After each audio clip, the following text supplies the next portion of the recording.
Anthony Albanese, meanwhile, well, he won't be a part of today's Labor costings, leaving that for the Shadow Treasurer to hand down. Let's bring in Jonathan Lee. Jonathan, it's not unusual for a leader to leave it up to the economic team, but it's worth noting this year we did have Scott Morrison hold a news conference after his economic team detailed the costings. Yeah, 100% correct there, Tom. And I suppose also one of the other differences is we now see so many people pre-polling that should political parties give people the opportunity to know their costings before we see 6 million people casting their vote. In days gone by, in previous election campaigns, we had people being turned away from pre-polling unless they had a valid reason to do so. The last two election campaigns, obviously, that changed. Mr Albanese wouldn't detail what the deficits would be under a Labor government. We know that they will be larger. This is a story which is circulated for the better part of the last 2 weeks and was first broken on the Australian newspaper. We asked him repeatedly in press conferences this week. We know the costings have been kept back until today, and Anthony Albanese wouldn't be drawn on what the number would be. If you won't tell us now whether Labor's deficits will be higher under the ones projected by the Coalition, how can Australians trust you to be upfront with them when there are tough decisions to have? Do you not stand by your policies? Why can't you say now, mere hours before that document is coming out, if those deficits will be higher under Labor? I stand by our policies, and I stand by what we will be releasing today. What we'll be releasing today will be, I was asked in the past, was the figures that were published, I think, in an article by Greg, whether they were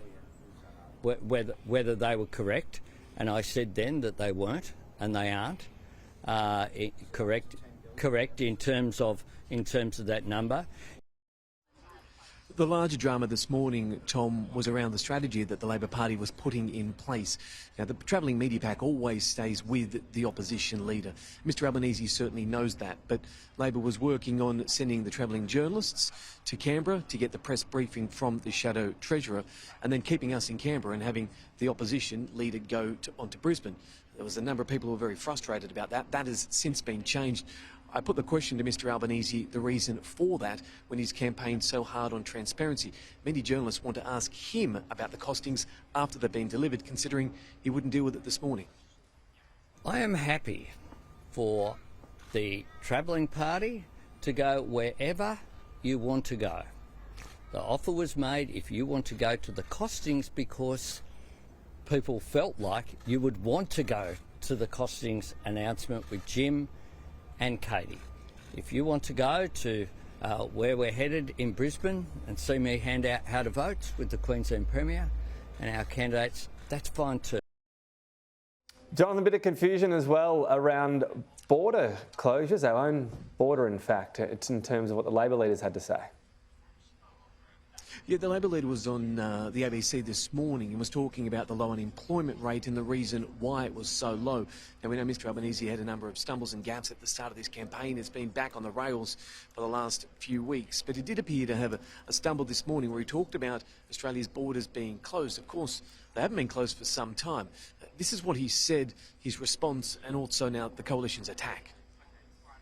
2 days before an election campaign, though, and an unemployment rate sitting so low will surely give the government a boost for their argument about how they run the economy. It's Our not... borders are closed, Lisa.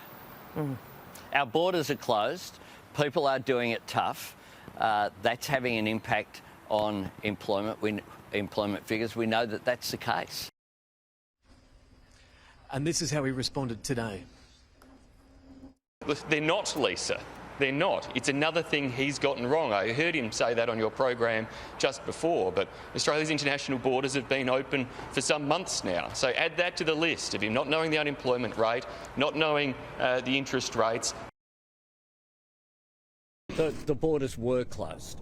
The borders were closed, and I was asked a question about skills shortages, and one of the things that business say is that they were impacted by the fact that the borders were closed, and indeed people who were here on temporary visas were told to leave. That's had an impact on our labour market. It's worth also noting, Tom, that the opposition leader had a very good night last night out in the seat of Fowler. He was campaigning beside Christina Keneally, meeting members of the local Italian community out there at the local club. So a positive night for Anthony Albanese, meeting people, a room of 400 odd people, odd guests. So the campaign continues in earnest. We're told we're picking up from a canter into a rapid gallop, with 20 marginal seats being targeted by the Labor Party over the next 48 hours, Tom. Jonathan Lee, thank you.